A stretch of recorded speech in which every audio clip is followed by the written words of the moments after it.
하기 싫고 수술을 할 수 없거나 안경을 쓰기 싫은 분들, 그런 분들이 하는 방법이 있죠. 바로 드림렌즈입니다. 드림렌즈는 원래 이름이 각막 굴절 교정 렌즈예요. 말 그대로 각막 굴절을 교정해서 잘 보이게 하는 렌즈죠. 드림렌즈는 밤에 끼고 자기 때문에 드림렌즈라고 알려진 거고요. 근시나 난시가 있는 경우 각막 중심부를 눌러서 교정하는 방법이에요. 보통 8시간 정도 잘 경우 각막을 눌러주게 되면 각막이 평평해지면서 정시로 되는 거예요. 수술을 하지 않고 각막 굴절이 교정되는 겁니다. 연령에는 제한이 없는데 보통 초등학생 이후에 착용하시는 게 좋은 것 같아요. 너무 어릴 경우에 눈을 비벼서 각막에 상처가 생기면 렌즈를 다시 빼야 하잖아요. 그럼 렌즈를 끼는 의미가 없거든요. 드림렌즈는 각막을 눌러주는 효과가 있어서 성장기에 착용을 하게 되면 근시를 억제하는 효과가 있습니다. 근시가 진행이 되는 것이 아니라 근시가 진행되는 것을 좀 늦추는 효과가 있는 거예요. 렌즈를 끼고 자면 위험한 게 아니냐, 렌즈가 눈 뒤로 돌아가는 게 아니냐 이렇게 물어보시는데요. 렌즈가 눈 뒤로 돌아갈 일은 없어요. 그리고 드림렌즈는 끼고 자라고 나온 렌즈예요. 안경을 낀 사람이 수영장에 가게 되면은 안경이 아니라 물안경을 끼죠. 그건 물안경을 물 속에서 끼라고 나온 안경이기 때문에 그런 거고요. 드림렌즈도 똑같아요. 드림렌즈는 끼고 자라고 나온 렌즈니까 걱정 안 하셔도 돼요. 그리고 각막을 눌러주기 때문에 안압이 상승되는 거 아니냐 이러시는데 안압이랑은 전혀 관계가 없습니다. 보통 사용기간을 1년에서 2년으로 보는데요.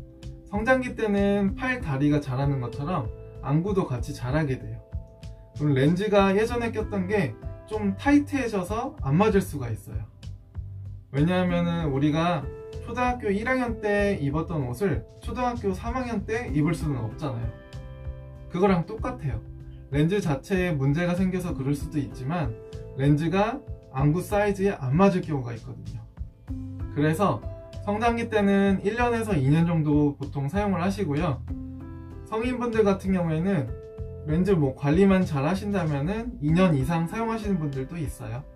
학업을 많이 해야 하는 고등학생이나 성인분들 같은 경우에는 8시간의 수면 시간을 채우기가 어렵죠. 그런 분들은 잠들기 전에 렌즈를 끼고 책을 읽거나 공부를 하신 다음에 잠드셔도 상관은 없어요.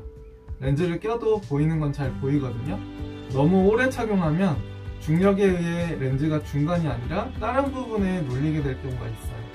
그렇기 때문에 초기에는 잠들기 전에 꼭 착용을 해주세요.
드림렌즈는 다 되는 건 아니고 고도근시인 경우에는 하기 힘들어요.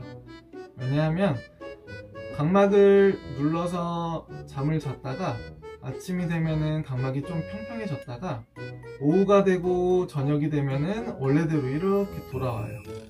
근데 고도근시인 분들은 눌러야 될 양이 더 많기 때문에 저녁이 되기 전에 이렇게 돌아오는 경우가 있어요. 그러면은 저녁에 다시 안경을 껴야 되기 때문에 할 의미가 없는 거죠. 그리고 원시인 분들에겐 추천해드리지 않아요. 원시인 분들은 각막이 평평해서 렌즈가 위치에 잘 맞지 않고 뚝뚝 떨어져요. 여기 걸치지가 않고. 그리고 성장기 때는 안구가 자란다고 했잖아요. 원시인 분들은 안구가 자라야지 정시가 되기 때문에 자라는 것을 억지로 막을 필요는 없어요. 드림렌즈도 하드렌즈처럼 이물감이 좀 있어요. 그래서 처음 착용할 때는 불편함이 좀 있지만 며칠 끼고 나면은 이물감이 처음보다는 좀 괜찮아지실 거고요. 눈을 뜨고 끼는 게 아니라 눈을 감고 착용을 하는 거기 때문에 눈을 감으면 렌즈가 편할 거예요. 드림렌즈를 사용하시는 분들은 안경이 필요 없을 거라고 생각을 하시는데 안경은 꼭 필요해요. 드림렌즈를 잘 착용하면 상관이 없지만 어떠한 원인에 의해서 렌즈를 중단해야 할 경우가 생길 수 있어요. 그때는 안경을 써야 하는데 렌즈를 맞출 당시의 안경은 눈에 안 맞을 거예요. 왜냐면 각막이 이렇게 눌려도 이게 처음부터 원래대로 돌아오는 건 아니거든요. 예를 들어 시력이 0.0이었던 분들이 드림렌즈를 착용하고 1.0이 나왔다면 그 다음날 바로 0.02로 돌아가는 게 아니에요. 1.0에서 안 꼈다면 그 다음날은 0.8, 또 그 다음날은 0.6, 뭐 0.3 이런 식으로 점차 내려가거든요. 그래서 그 전에 안경을 끼셔야 하고요. 만약에 눈에 염증이나 각막 상처가 오래되다 보면은 안경을 껴야 하는데 그때 교정을 해서 안경을 맞추면 부정확하거든요. 그러니까 드림렌즈를 하기 전에 그때 안경도 하나 맞춰 놓으셔서 여분으로 가지고 계셔야 돼요. 이런 문제가 안 생기도록 드림렌즈를 사용 중이시라면 렌즈 관리는 잘 해주시고요. 저는 다음 영상에서 뵐게요.